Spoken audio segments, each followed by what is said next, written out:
Bismillah ar-Rahman ar-Rahim. Wassalatu wassalam ala Rasulih Kareem wa ala alihi wa ashabihi ajma'in wa ba'd. Alhamdulillah.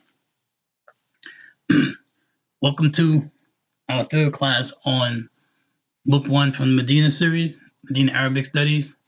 And we're using this book. We're using this book because the method in which it's presented helps us get an introduction to many things about how the language works.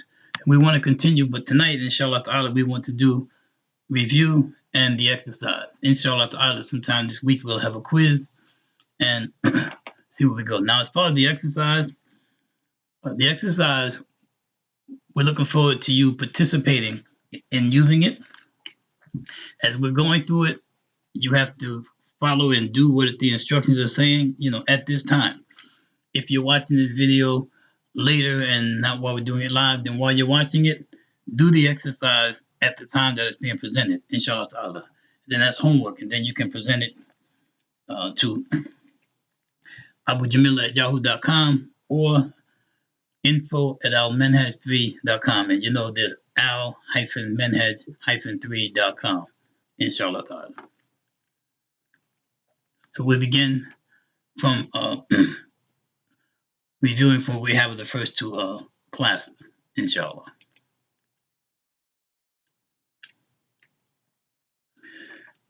First, remember we covered those 7 points, right, that carry through the language, inshallah ta'ala.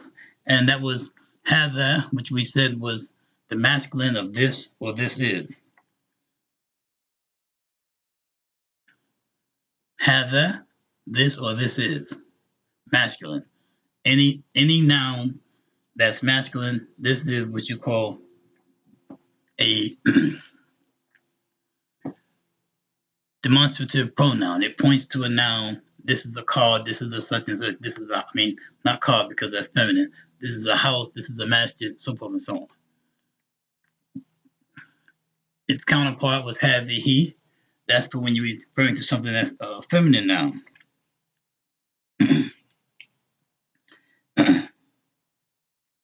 Feminine noun. That's for example, hadhihi. We didn't do a car in this Arabic word yet, sayara. But anyway, hadhihi sayara.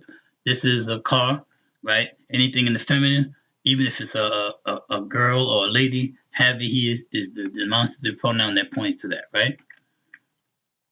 And we said the dhalika is the opposite of hadha. This means the word that, and it's for masculine things. That is a masjid, that is a house. So hadha is for this when the thing is near you. Dhalika is for the thing when it's away from you. All of these are referring to basically refer to that which is mufrad, that which is singular. There are instances where they're used for plurals, but we won't worry about that right now. We're only going to stay where we are, inshallah ta'ala, as far as that. Tilka is the opposite of dhalika. In terms of gender, tilka is for the feminine. If you say that is such and such a lady over there, you say tilka. If that is such a man over there, you say dhalika. That is Abdullah, right? Dhalika Abdullah. That is Abdullah. Or you say tilka Jamila. That is Jamila, like that, right? Hadhihi Samira. This is Samira. Hadha Amir. This is Amir, like that. Okay. We said that ma refers to things that don't have an akal. Refers to what? It's for what? And it refers to animals, inanimate objects,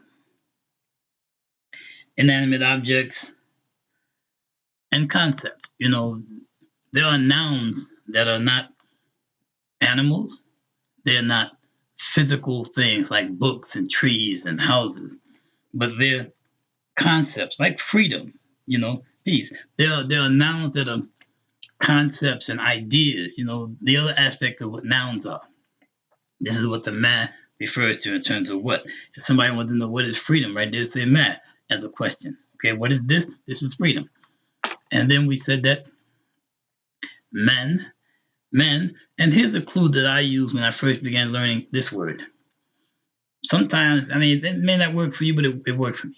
Man, the way I distinguish and remember man from man back then was man is also, a mean paternun in with English letters, it would be man, man, like man, mankind, human beings, right? So man refers to who. It refers to who. Instead of what, it refers to who. And we said that refers to that which has an akal, that which has the akal, the intellect, the concepts, right? And we said that those categories where man applies to is the human being, the jinns, the angels, and Allah. Then we only because when we refer to Allah, we say He it is who brought you to safety, right? He it is who. We won't say He it is what. When we refer to the angels, we won't say Mikael is the one what did such and such to the people of Lut, right? Alayhi salatu wasalam. Right? We say who. Even the jinn, we say Shaitan, he is the one who is your avowed enemy. So even with the jinns, we say who. Okay?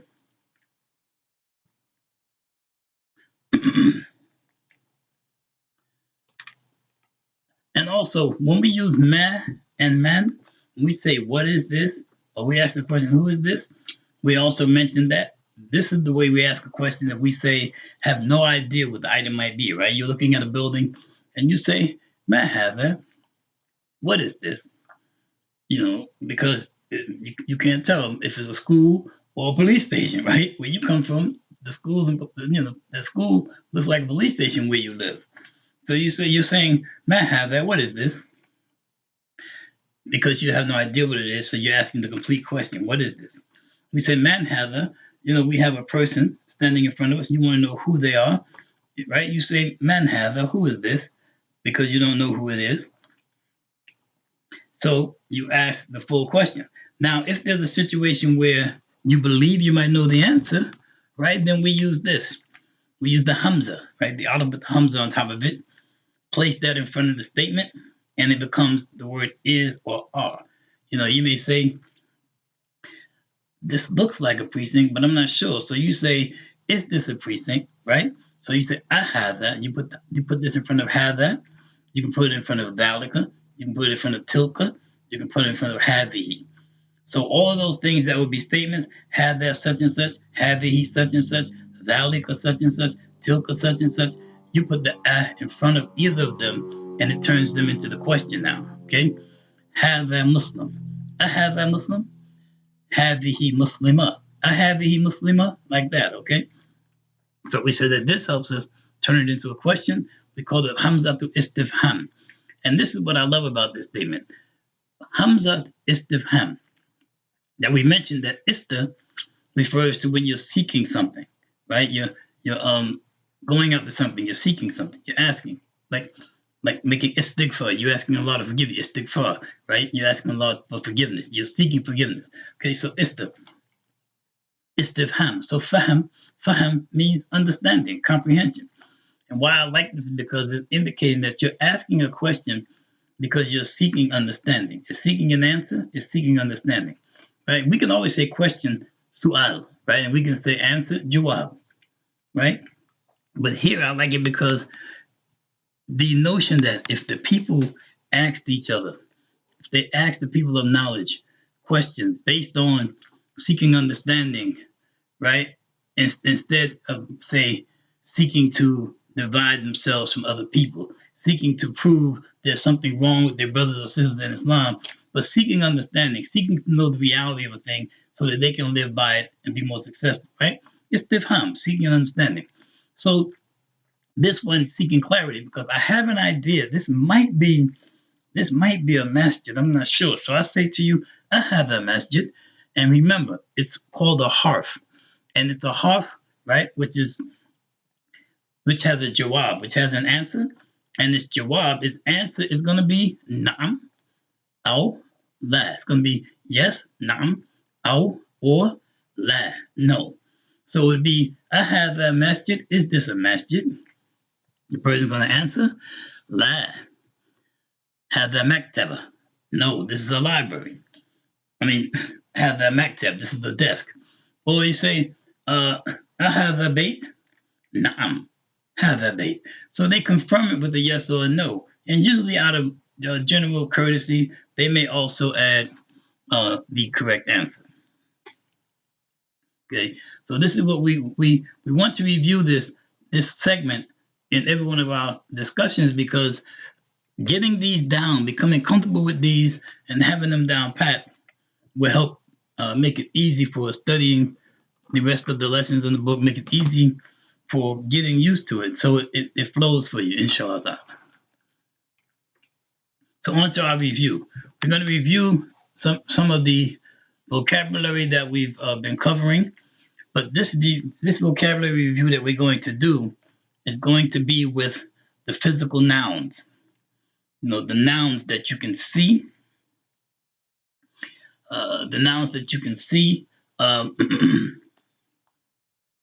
Because one of the things that helps you with your vocabulary and helps you with remembering is certain types of images, right? When you're a child, we learn the language of English. Those of us who are native to the English language, we learn the language of English by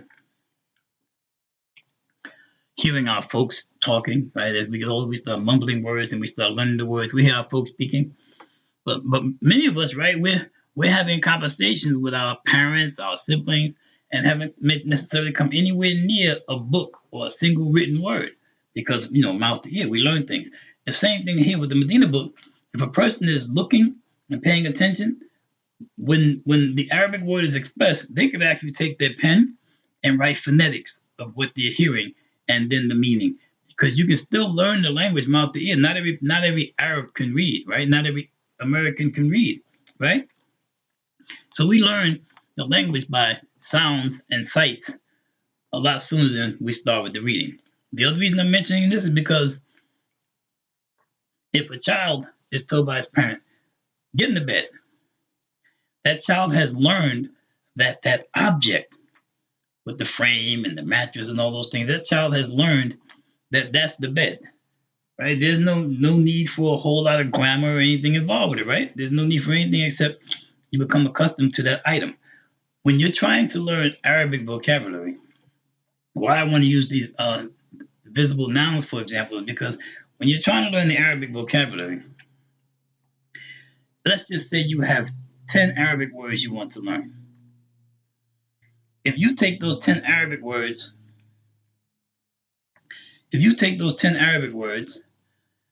and you put them side by side with their English, excuse me, you put them side by side with their English meanings, or the English words that match what they mean, what you would have is, pardon me, I'm sorry. What you would have is 20 words to work on. So now you have 10 words on the left, 10 words on the right. You have 20 words that you have to work on. Because even though you know the 10 English words, you still have to remember which words each of those 10 English words goes with, or which words each of those 10 Arabic words goes with in English. So that's 10 words that you're working with all together. Now, the reason why it's better to do it by image is because you only have to learn one thing. So if you see hada sorir, for example, hada sorirun, right? Hada, you're used to it now. Hada means this is, right? Sorir means that thing you're looking at on the screen right now. Hada sorir is that item. So instead of having to just remember hada sorir means this is a bed, hada sorir, this is that item that you're looking at. That's a sorir. Learn that to be a sorir, right? let go of your English when you're learning Arabic vocabulary. Remember that because you're in America, you're really not at much risk of losing your English, right? You're not at much risk of losing your English. So let go of the English because you're gonna remember English. You're gonna remember bed, right? So start referring to that as Saudia. That thing that you sleep on is a Saudia. Wherever you find one, Saudia, or even a couch, call it a Saudia. Just use those words. Identify that item as a Saudia. So now you have it down pat, and you begin to start thinking in the language. When you see it, you're going to the Saudia. Even if you don't know how to say "I'm going to bed," you just say "I'm going to Saudia. I'm going to this. I'm going to Saudia. I'm going to my Saudia. Or going to Saudia, my Saudia, my bed." My point is, you get away from the English word and only identify that thing you're looking at by that word, and you'll learn that word a lot quicker and with more comfort, and it'll be a part. The idea is that I want to take everybody away from looking at the Arabic as a language that they're trying to connect to that they feel outside of, right? We want everybody to feel the language that is their language. Okay? This is what we want for everyone to feel that. So as we go through this vocabulary, write down the Arabic word and just draw some kind of sample for yourself of what it is. Yeah, sorry, write it down. Make flashcards from your index cards, whatever you need to do. Write it down. Even if you got to draw a little professional or semi-professional or unprofessional image of a thing that you sleep on, just identify it by the object. Call that Saudia, okay? Call that Saudia. Don't don't let yourself get caught up in this is a bed. When you're doing it, when you're doing a quiz or doing homework and you need to write the translations of things, then of course we want you to write this is a bed so we know that you know what it is. But in general, that's not going to be an issue. Okay. Have that Soria. That's what this thing is. Have the mudarris.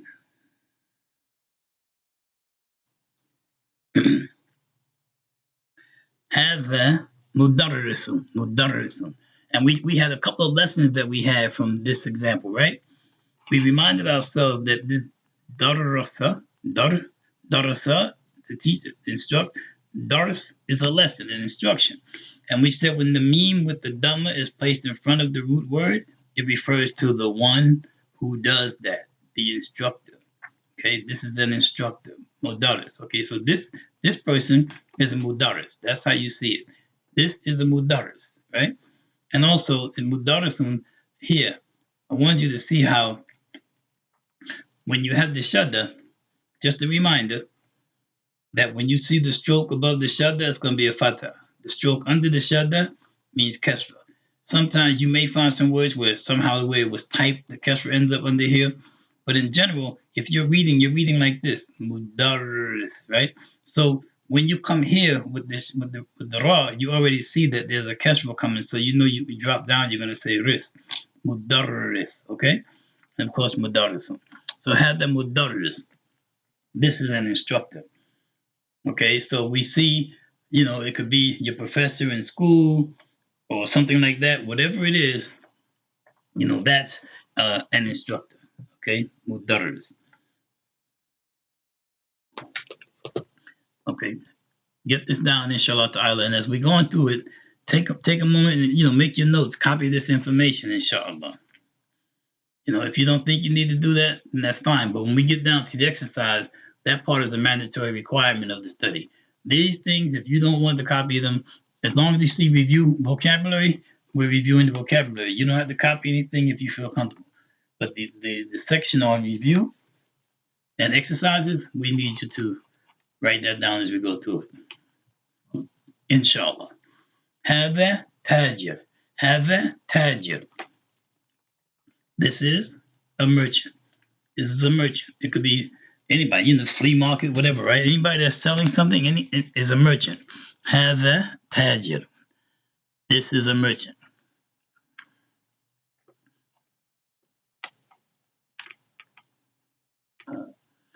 Okay. هذا قميص. هذا قميص. Right. This is this thing here. It's not a pajama top. But it might look like a pajama top to me. It's supposed to be a shirt. Okay. But we're gonna say this is a qamis. This thing right here is a qamis. Okay. We're gonna get rid of the word shirt, and we're gonna say this is a qamis. A qamis. Okay. هذا قميص. This is a qamis. هذا قميص. And the tanween. We have this here to remind ourselves that this is what we put on the end of a noun. That could be anything. That could be any particular qamis. It's not a specific one, right? It's not a definite. So this is for saying a. This is a qamis. Okay. And when you have a statement like this, or the word by itself, it's not mandatory or required that you pronounce the final vowel on the last word, but we keep it here so we stay reminded that that's actually, you can say it, and that's how you identify that you're only speaking about any general qamis. Okay. هذا قلم. هذا قلم. This is a pen. This is a pen. And it's amazing how in Islam, right, things like the qalam, things like pen, are crucial and important to us, right? We talk about the pen that Allah Ta'ala instructed to write 50,000 years before He created the heavens and the earth. Instructed that pen to write in the preserved tablet, the Lahul Mahfuz. He told the pen to write everything that's going to take place from now till the day of judgment. We know that the Qadr, the decree, is established every year, right? We know that the Qadr, the decree, is established every day. We know that we learn things about how the pen that scribes, that writes over us, how it's lifted from the people for certain periods of time, right? How it's lifted over certain types of people. The qalam, the Muslims have a relationship with the pen, but also we should understand that having a relationship with the pen also means we should have a relationship with the pen and our hand, the pen and writing, the pen taking notes, the pen putting down our thoughts, the things that we begin to understand, the pen for recording, for making it so that we don't have to count on things we may forget, that we can always go back and review. And the pen, when it comes to Arabic, for getting used to writing the language, right? Establishing a relationship with the language by way of our hand, inshallah ta'ala. Okay? هذا قلم. هذا قلم. This is a pen.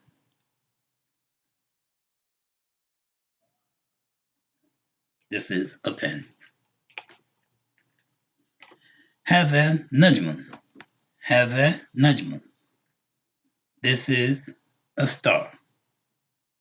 This is a star.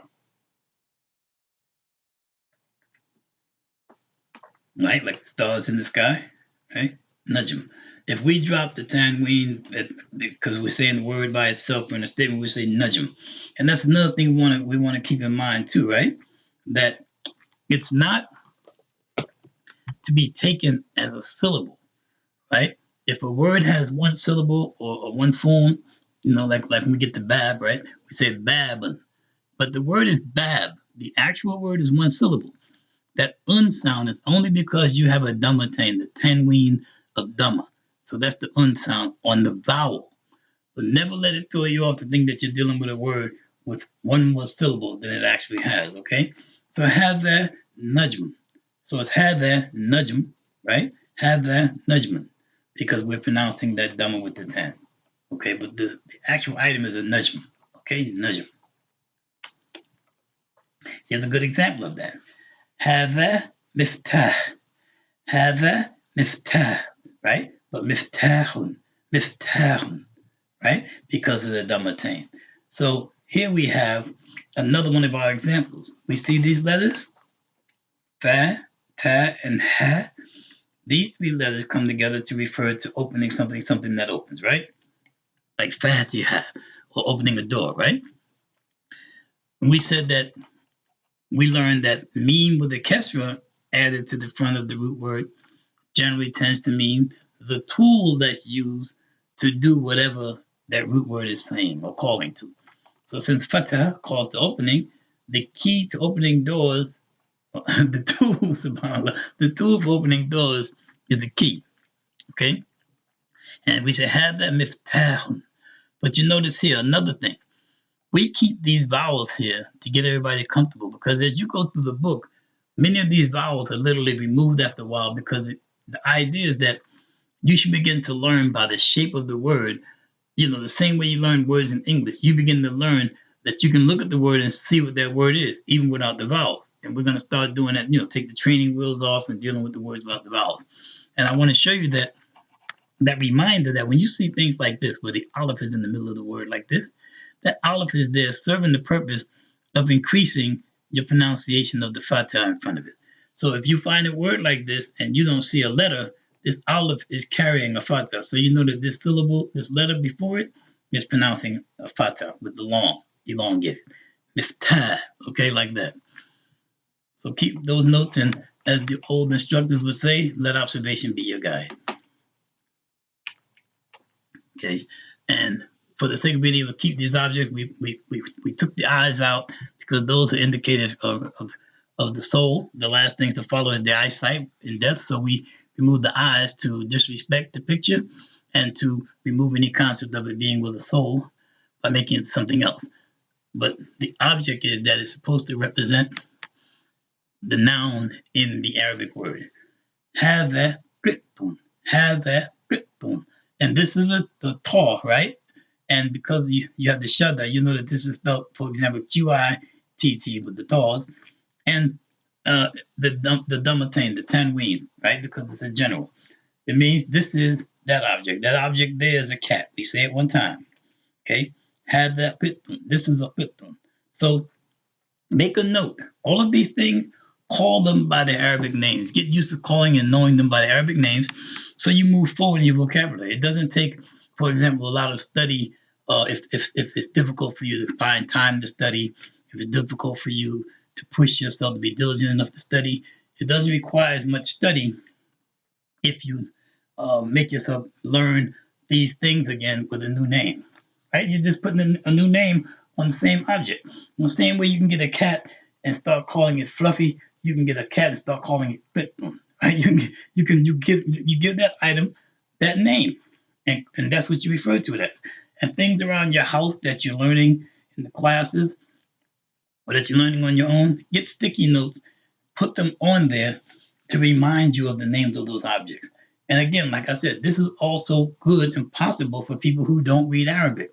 The Madinah instructions and many of the other instructions, but the Madinah instructions, you can learn mouth to ear. You can learn by ear, right? You've learned already without reading Arabic that have that as a word that means this or this is. Okay? So you got that. And if there's any words that pop up on the screen that you're not familiar with because you don't read Arabic, when you hear that word pronounced, write that word in phonetics in a way that you would spell it so that if you look at it again when you're by yourself away from the class, if you read it, you know that you're reading it, pronouncing it the way that we're giving it or the way that those better than us are giving it, okay? So, and then you write those phonetics on your sticky notes and put it on things around the house. So just because you're not strong with the Arabic alphabet or strong with reading Arabic, you can still learn from the classes, inshallah ta'ala. Okay? هذا قط. This is a qit. Okay?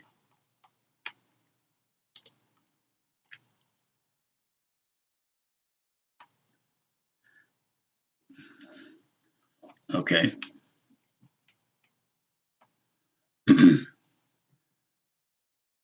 Trying to get it to follow here.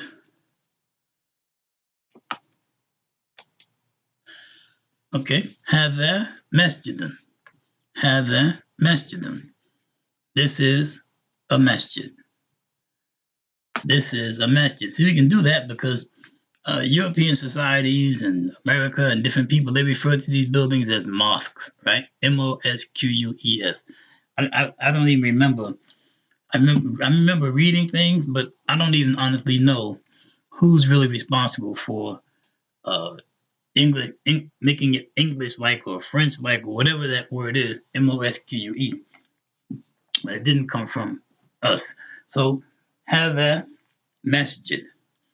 This building is a masjid. This one is easy because we already know the word masjid. So many words here you're one up on. And remember, as Muslims, I mean, we've been exposed to so many phrases and words in Arabic before we even knew what the letter Aleph was, right? Just like we said as children, we learn words mouth to ear.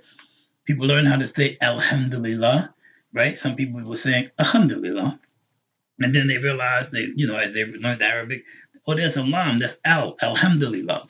Or someone corrected it for us and told us pronounce the lam, right? Because remember we talked about the Hamza to Istifham, that Aleph with the Hamza on top of it, and how it's a question, right? Imagine if you say Alhamdulillah, and instead of saying Alhamdulillah, you said Alhamdulillah. It's like you're asking, is the praise due to Allah? You're not saying what you feel like you're declaring. You think you're declaring that the praise is due to Allah, but you're asking, Alhamdulillah. You're asking if the praise is due to Allah. Okay?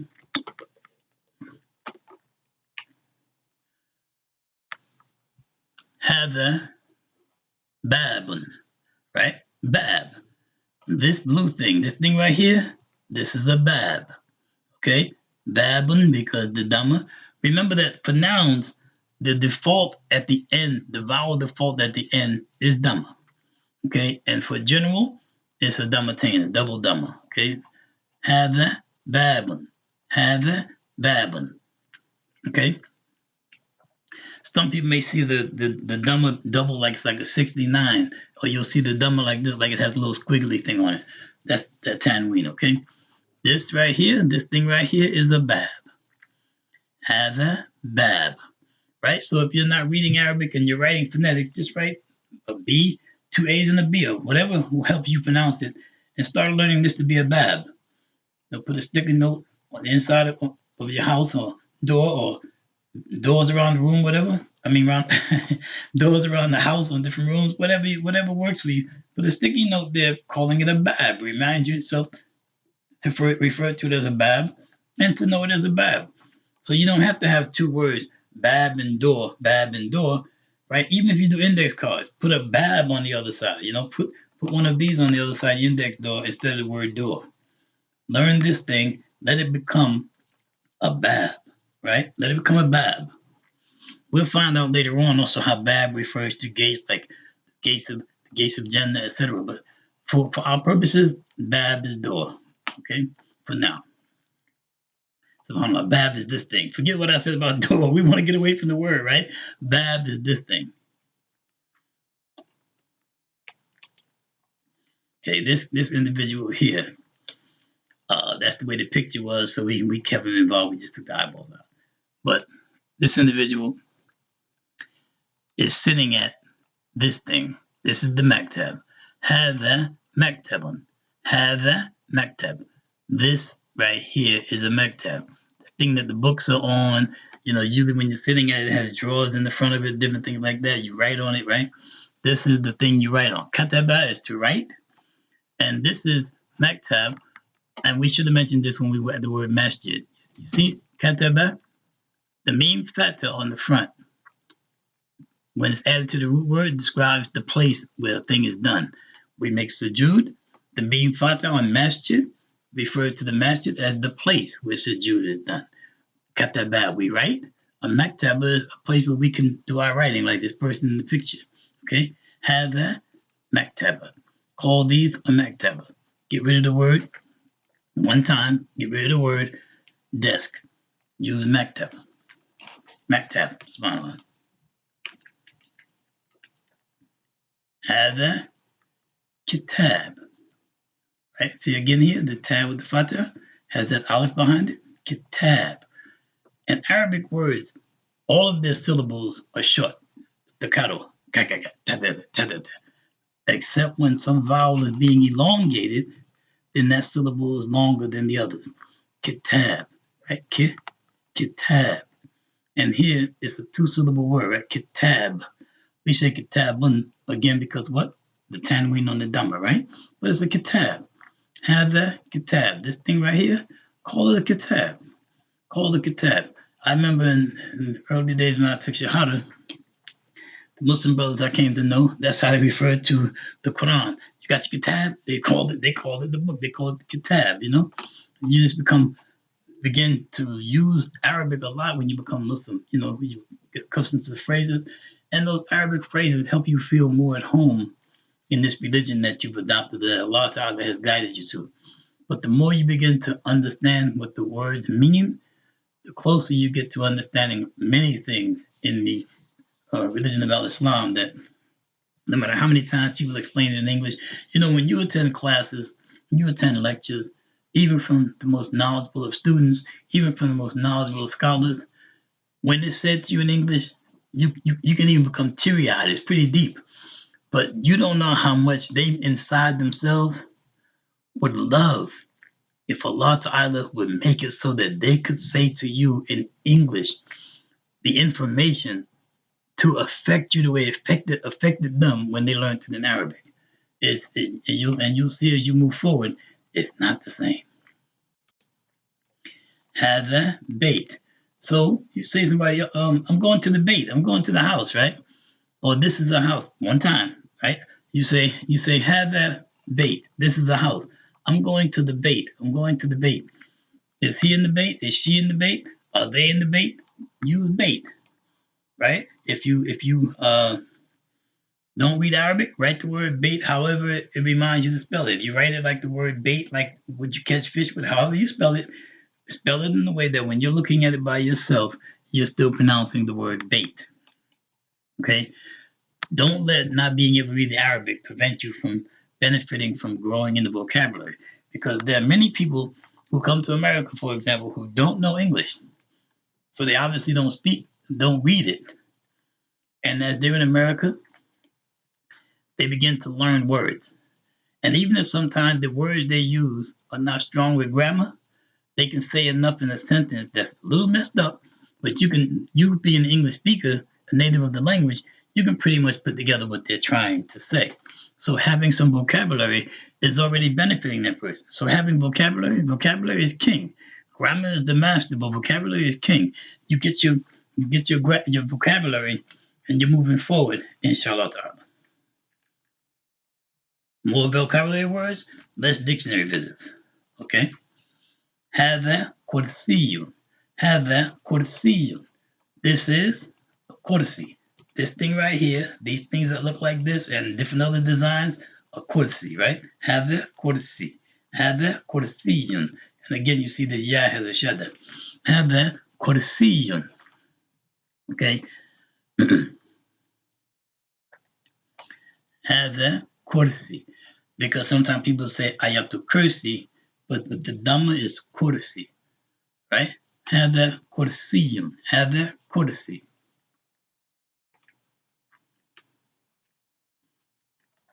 This guy here, if you look at this and say, I can't tell if it's a rooster or a chicken, let's just say, I know many of you, you know, who may have that southern background or some information or whatever, you know this that what this is. But let's just say you can't tell if it's a rooster or a chicken. There's something right there in the sentence that lets you know this has to be a rooster, right? Hada, because hada is masculine. A chicken is feminine, right?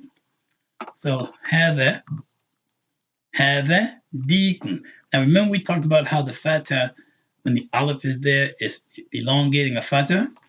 This ya is elongating this kesra to make a long e sound. Hada dikun. Hada dikun. So this is a rooster one time. This is a deek. Deek. Hada dikun. Okay, for rooster. Oh yeah, no more words, right? Have this character.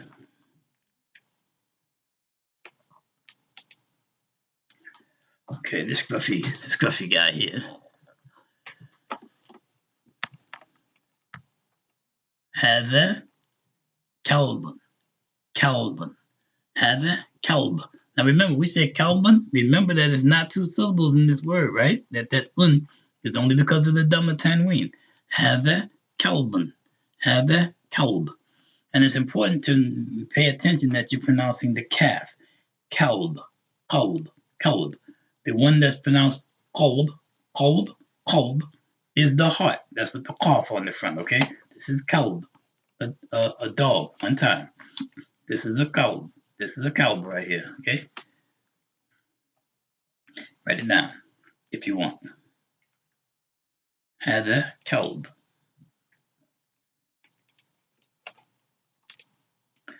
And remember, whatever we're doing, these videos will remain, in the live page in lesson orders. Like right now, it's live, so it's on the top of the page. But tomorrow, or the day after, we'll have it on the bottom as lesson 3, class 3. هذا حمار. هذا حمار. See again here, this aleph is elongating the fatah over this meme. Himar. Himar, right? Himar. This is a donkey. One time. This is a himar. Himar. Himar. Okay? Write it down. Himar. هذا جمل. هذا جمل. Right? 2 syllables. Jamel.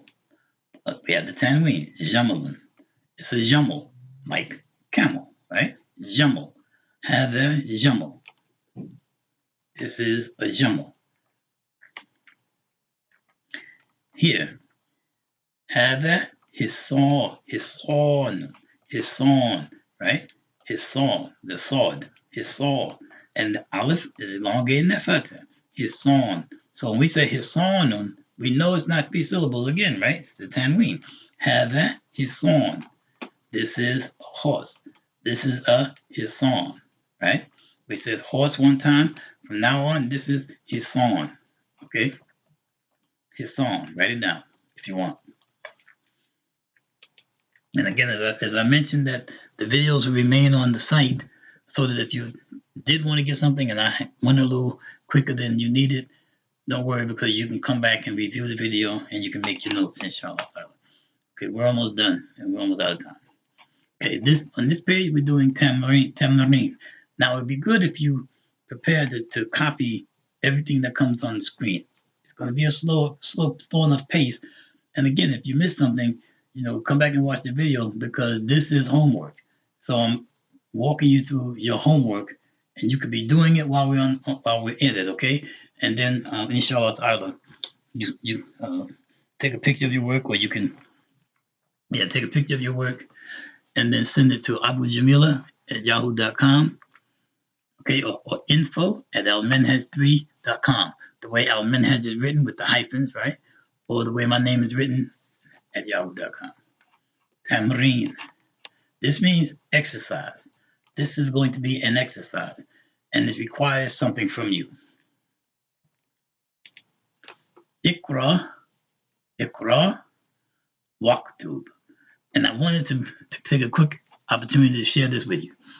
The aleph usually has to be connected to a word. Usually has no power. Some people say aleph is for arnab or something else. No, that's because you put a fatah. The aleph by itself, there's no sound coming from it. You put a fatah over it to say ah. You put a kesra under it to say it. You put a dam over it to say ooh. See, so there's no sound coming from it particularly, but it's a long vowel maker. It has different roles. It's wasl, making continuations. But when you put a kesra under it, it's usually indicating that this is an instruction for you to do a thing, right? Because qira'ah is to read, right? Qira'ah. So Iqra is instructing you to read. The other thing I want to point out here, you see this waw? This waw is for and, right? And the fatah over it makes it say wa. But you don't have to say wa aktub. That fatah carries straight over this aleph to the kaf that has a sukoon, and you say waktub. Okay? That means to write. Read and write. That's the instructions here tonight. Read and write. And I wanted to show you an example here. When Allah Ta'ala makes the oath in Surah Tariq, right? It says, wasama'i, right? See here? Was. So the aleph is going right past the aleph. The fatah is going right past the aleph, skipping over the lam to a double scene, right? And when we get into the aleph lam, when we get into the al for the in those lessons, we're going to cover the thing of Hurufu Shamsiya and Hurufu Kamariya, sun letters and moon letters. Okay, so you know which letters take Al and which letters are double. In this case, we have two sun letters, so they're double. Wasamai, what Tariq, right? What Tariq, okay? So you see that my point is, see how the Fatah skips right over the Aleph. That Aleph is there to continue the sound from the word that came before. Whatever vowel the word before it ends on, that vowel goes over to the next word. We say wa alaikumus, right? Wa alaikum, because alaikum has a dhamma on the end, and assalam has the double seam, right? Wa alaikumus salam. It's not wa alaikum assalam. It's wa alaikumus salam. That dhamma goes over to the seam like that, okay? Inshallah, we'll see examples. Okay, so we're going to read and write. You don't have to do anything with the picture. Okay, just read what's coming down and write it. Be in the practice of reading the Arabic. Reading the Arabic. You know, by yourself. You know, when we were younger and you're learning how to read, you're reading a book or something, or a novel. People say, "Man, can you read that to yourself?" When you're reading Arabic, you want to get used to reading out loud. You want to hear yourself reading it. You become more and more comfortable with reading the Arabic that way. Inshallah. So the job is to read and write. That's the exercise. So we say men dhalika. I'm not going to translate. Dhalika imam. Dhalika imam. Because you know what this is. You know what man is. You know what dhalika is. These are from your 7 points that you've been working on. Right? Men dhalika. Dhalika imam. Right? Imam. Read this and write it.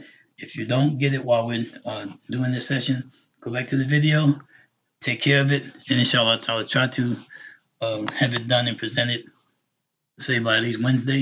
We have a quiz coming up Thursday or Friday, inshallah.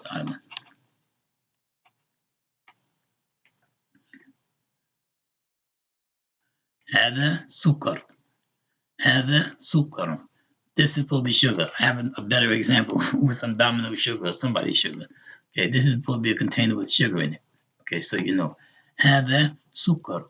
Hada sukar. Right? Sukkar. Sukkar. The cap is pronounced twice, right? Because it's a shada. Sukkar. For sugar.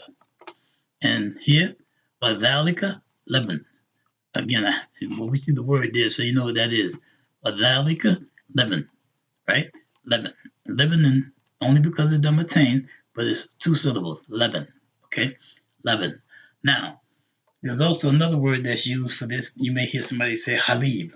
As you go on, you'll see the differences why people, in some reason, say Halib. Some people say Lebanon because they're applying it to two different things. Well, basically the same. Dairy. This guy here. Adhalika Kittum, right? Adhalika Kittum. You know what this is asking. La. Adhalika Kelban. La. Adhalika Kelban. Okay? Read and write.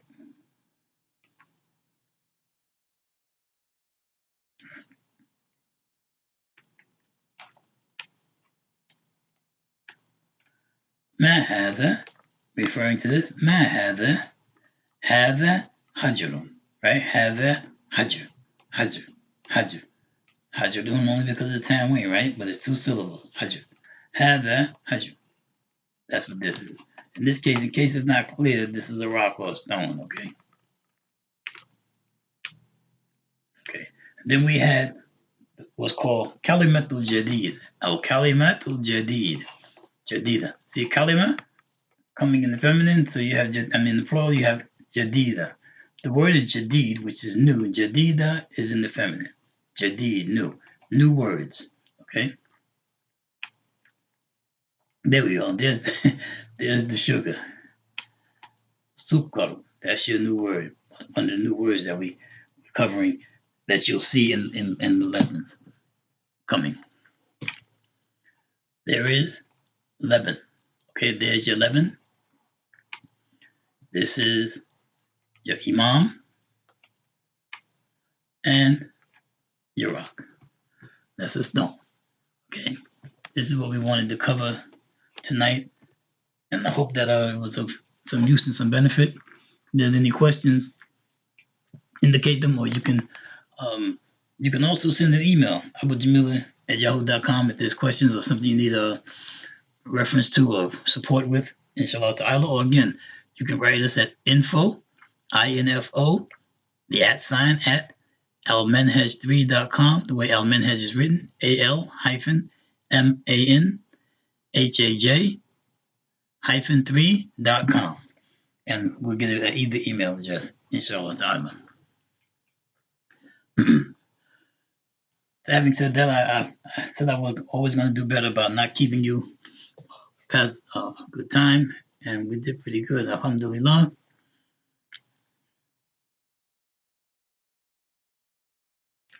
أقول قال هذا أستغفر الله لي ولكم سبحانك اللهم وبحمدك أشهد أن لا إله إلا أنت وأستغفرك وأتوب إليك وآخر دعوانا والصلاة والسلام على رسوله الكريم وعلى آله وأصحابه أجمعين.